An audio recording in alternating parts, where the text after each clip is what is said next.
Hi, my name's Numa, and on today's Service Smarts, we're going to be talking about infrared scanning. Is your electrical system working as safely and efficiently as it could be? We offer an inspection service that can predict future equipment failures before they happen. We use infrared scanning, otherwise known as thermal imaging, to detect abnormal heating within your electrical system that could lead to system failure.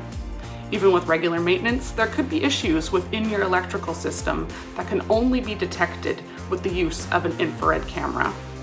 At Houle, our electricians use top-of-the-line FLIR cameras to identify excess heating that could cause future equipment malfunction, loss of electricity, or electrical fire.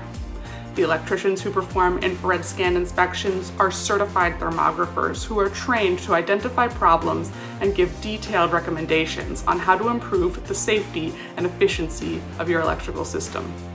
As part of each scan, we provide a comprehensive report with thorough analysis and recommendations, enabling you to make informed decisions regarding your equipment. For more information or to book an infrared scan, please visit our website at houle.ca or call us